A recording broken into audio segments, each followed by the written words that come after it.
खुशामदीद। आज के इस तफसीली और सिनेमेटिक जायजे में हम कदीम हिंदुस्तानी फ़लसफ़े की अथाह गहराइयों में उतरने वाले हैं। देखें, ये वो दौर था जब फ़लसफ़ा महज मोटी-मोटी किताबों तक महदूद नहीं हुआ करता था, बल्कि ये हकीकत को जानने और ज़िंदगी को जीने का एक कमाल फ़न था। तो चलें, बगैर किसी ताख़ीर के इस शानदार फ़िक्री सफ़र का आगाज़ करते हैं और दरियाफ़्त करते हैं कि हज़ारों साल पहले इंसान ने शऊर और कायनात की हकीकत को किस हैरत अंगेज़ हद तक समझ लिया था। जरा एक लम्हे के लिए सोचिए, मैं कौन हूं? मौत के बाद आखिर होता क्या है? क्या ये दुनिया, ये सारी चहल पहल एक हकीकत है या सिर्फ एक तजुर्बा? ये वो गहरे और पुरअसरार सवालात हैं जिन्होंने हजारों साल कबल एक अजीम फिक्री सफर का आगाज किया। इन सवालात ने इंसान को महज सोचने पर मजबूर नहीं किया, बल्कि हकीकत को खोजने की एक लाजवाल जुस्तजू में लगा दिया। और बिल्कुल यही वो तजस्सुस था जिसने इन बेशुमार अजीम फलसफों को जन्म दिया जिन्हें आज हम जानने वाले हैं। फलसफे की कदीम बुनियादें, यानी एंशिएंट फाउंडेशंस ऑफ फिलॉसफी। आइए देखते हैं कि हिंदुस्तानी सोच का बाकायदा आगाज आखिर होता कहां से है। यहाँ हमें एक बहुत ही वाज़ेह फिक्री तफरीक नजर आती है, जहाँ हिंदुस्तानी सोच दो बड़े और नुमाया हिस्सों में बढ़ जाती है।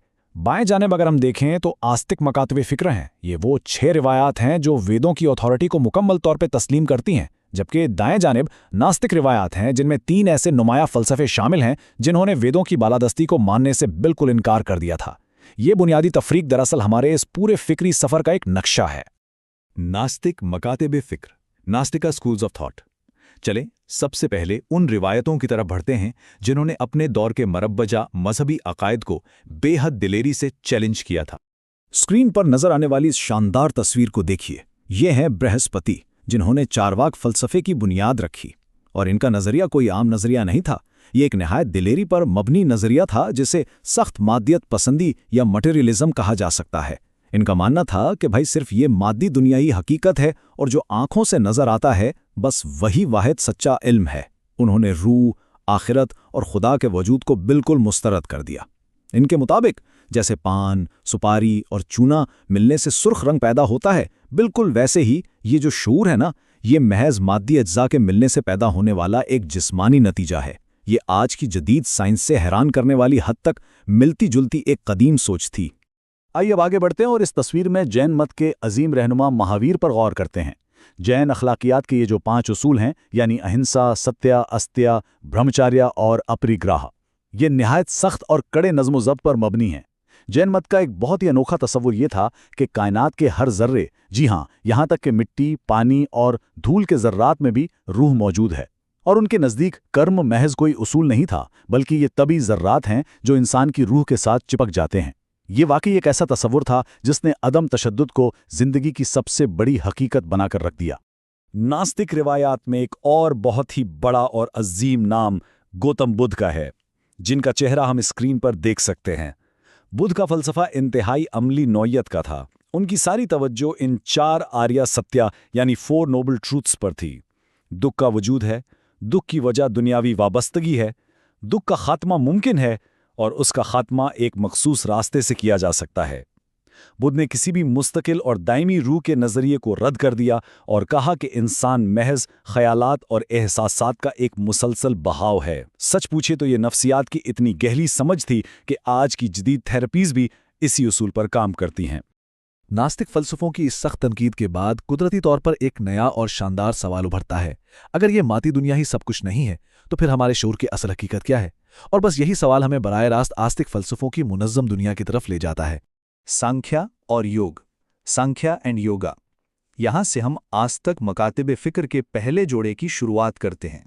इस शानदार पोर्ट्रेट में कपिल मुनि है। इन्होंने सांख्या फ़लसफ़े में हकीकत को 2 बिल्कुल मुतवाज़ी हिस्सों में तकसीम कर दिया। पहला है पुरुष, जो कि एक खालिस और खामोश शऊर है, और दूसरा है प्रकृति, जो कि ये मादी और मुतहर्रिक कायनात है। सांख्या कहता है कि हमारे तमाम तर इंसानी दुख उस वक्त जन्म लेते हैं जब हमारा खालिस शऊर गलती से खुद को इस मादी जिस्म और जहन का हिस्सा समझने लगता है। ये बिल्कुल ऐसा ही है जैसे कोई फिल्म देखने वाला इंसान खुद को फिल्म का किरदार समझकर रोने लगे। और सांख्या की साइंसी सोच का अंदाज़ा ज़रा इस बात से लगाएं कि उन्होंने कायनात के इर्तिका को 25 बुनियादी अनासिर में तकसीम कर दिया। जी हाँ, 25। जहन, अना, हवास और तबई अनासिर। ये दर्जाबंदी जदीद साइंस से सदियों पहले जहन और मादे को समझने की एक बेमिसाल कोशिश थी। कपिल मुनि ने हकीकत की ऐसी बारीक परतें खोलीं जो आज भी इंसान की अक्ल दंग कर देती हैं। अब महर्षि पतंजलि की तस्वीर पर गौर करें, जिन्होंने दरअसल सांख्य के इन मुश्किल नजरियात को योग की एक अमली शक्ल दे दी। अष्टांग योग के ये 8 मराहिल जो इखलाकी नज़्म-ओ-ज़ब्त से शुरू होकर जिस्मानी आसन और फिर अंदरूनी तवज्जो से होते हुए हतमी सुकून यानी समाधि तक जाते हैं, ये एक मुकम्मल सफ़र हैं। और इस पूरे सफ़र का मकसद सिर्फ एक था, जहन की बेचैन लहरों को मुकम्मल तौर पर पुरसुकून कर देना, ताकि इंसान अपनी असली हकीकत को पहचान सके। और फिर यहाँ एक और ज़बरदस्त फिक्री मोड़ आता है। इंसान आखिर सच्चाई को साबित कैसे करता है, और इस कायनात की पोशीदा ईंटें या तबेई अज्जा क्या हैं? ये सवाल हमें सीधा मंतिक और कदीम साइंस की तरफ खींच लेता है। न्याय और वैशेषिक, न्याय और वैशेषिका। आइए देखते हैं कि आस्तिक मकातिब का ये दूसरा जोड़ा हमें क्या बताता है। न्याय फलसफे के बानी गौतम मनी, जिनकी तस्वीर स्क्रीन पर मौजूद है, उनके मुताबिक न्याय का सीधा सा मतलब है मंतिक। इस फलसफे ने ये वाज़े किया कि आज़ादी हासिल करने का वाहिद रास्ता तनकीदी सोच और दुरुस्त इल्म है, और इल्म हासिल करने के 4 मुस्तनिद ज़राए हैं: इदराक, इस्तिदलाल, मुवाजना और गवाही। न्याय ने एक खुदा को भी तस्लीम किया जो इस कायनात के अखलाकी निज़ाम को एक जज की तरह चलाता है। हकीकत को परखने का ये एक इंतहाई कड़ा और ज़बरदस्त मुनज़्ज़म फ्रेमवर्क था। दूसरी जानिब इस तस्वीर में नजर आने वाले कनाद ने वैशेषिक फलसफा दिया। उन्होंने हकीकत को इंतहाई साइंसी अंदाज में समझने के लिए पूरी कायनात को इन 7 मखसूस कैटेगरीज में बांट दिया: मादा, खुसूसियत, अमल, उमूमियत, इनफिरादियत, हम आहंगी और अदम वजूद। ये चीज़ों को तरतीब देने का एक इंतहाई आला निज़ाम था, जो जाहिर करता है कि हमारे ये कदीम मुफक्किर हर शय की तह तक पहुंचने का कितना शौक रखते थे। लेकिन कनाड के फ़लसफ़े का सबसे हैरानकुन हिस्सा उनका एटमी नज़रिया था। हज़ारों साल पहले उन्होंने ये दावा कर दिया था कि इस कायनात का तमाम मादा ऐसे पोशीदा, नाकाबिल तस्खीर और अब्दी ज़र्रात यानी एटम से मिलकर बना है जो कभी ख़त्म नहीं होते। ज़रा सोचिए, बग़ैर किसी माइक्रोस्कोप के मादे की इतनी गहरी साइंसी हकीकत तक पहुंचना आज की साइंस के लिए भी एक बहुत बड़ा अजूबा है। इस अक़ली और साइंसी बहस के बाद अब हमारा ये फ़िक्री सफ़र अपने उरूज की तरफ बढ़ता है इस एक सवाल के साथ: कायनाती फ़राइज़ का हतमी मकसद क्या है और तमाम वजूद की आखिरी हकीकत दरअसल है क्या? मीमांसा और वेदांत, मीमांसा एंड वेदांता, ये सवालात हमें सफ़र के आखिरी और सच पूछें तो सबसे गहरे हिस्से की तरफ ले जाते हैं। इस तस्वीर में हम जेमिनी को देख सकते हैं, जिन्होंने मीमांसा फ़िलसफ़ा मुतारिफ करवाया। मीमांसा का मानना था कि वेद अबदी अल्फाज हैं जिन्हें किसी इंसान ने तहरीर नहीं किया।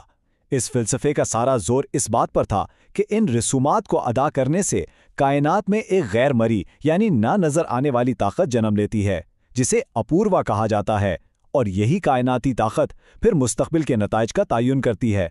ये एक ऐसा निज़ाम था जहाँ इंसान का अमल और कायनात का रद्द-ए-अमल एक ना नज़र आने वाले कानून के तहत बंधे हुए थे। और आखिर में आता है वेदांत। इस शानदार पोर्ट्रेट में आदि शंकराचार्य हैं और उनका ये इंतहाई गहरा कौल इस फ़लसफ़े की बुनियाद है। ये रूह ही ब्रह्मन है। शंकराचार्य ने अद्वैत यानी गैर सनवियत का नज़रिया पेश किया। इसके मुताबिक ये जो पूरी मादी दुनिया हमें नज़र आती है, ये सिर्फ एक वहम यानी माया है, और कायनात की वाहिद और सच्ची हकीकत सिर्फ ब्रह्मन है। यानी रूह और ब्रह्मन अलग नहीं बल्कि एक ही हैं। ये फ़लसफ़ा इंसान के वजूद को बराह रास्त कायनात की आखिरी हकीकत के साथ जोड़ देता है। अब यहाँ हम वेदांत के 2 बड़े ज़ाविये एक साथ देख सकते हैं। बाएं जानिब शंकराचार्य का मुकम्मल गैर सुनवियत का नज़रिया है, जहाँ दुनिया महज एक वहम है। लेकिन दाएं जानिब रामानुजा का नज़रिया भी मौजूद है, जिसे वशिष्ठ अद्वैत कहा जाता है। रामानुजा का मानना था कि रूहें और मादा भी अपनी जगह बिल्कुल हकीकी हैं और ये एक ज़ाती खुदा के साथ गहरे ताल्लुक में जुड़े हुए हैं। ये दोनों नज़रियात आज भी रूहानियत की दुनिया में बहस और गौर व फिक्र का एक बहुत ही बड़ा मरकज़ माने जाते हैं। इन तमाम अजीम मकातिब फ़िक्र, उनकी लाजवाब मंतिक, मादियत पसंदी और रूहानियत की इतनी गहराइयों का ये तवील जायज़ा ले लेने के बाद हम वापस घूमकर इसी एक आखिरी सवाल पर आकर रुक जाते हैं: जब तमाम वहम मिट जाते हैं तो मैं कौन हूँ? ये वो पुरकशिश और गहरा सवाल है जो इतनी सदियां गुजर जाने के बाद आज भी हर बाशऊर इंसान को गौर व फिक्र की दावत देता है। और शायद इस इतने बड़े फ़लसफ़ियाना सफ़र का असल मकसद किसी एक हतमी जवाब तक पहुँचना था ही नहीं, बल्कि इस सवाल के अंदर छुपी हुई हकीकत को महसूस करना था।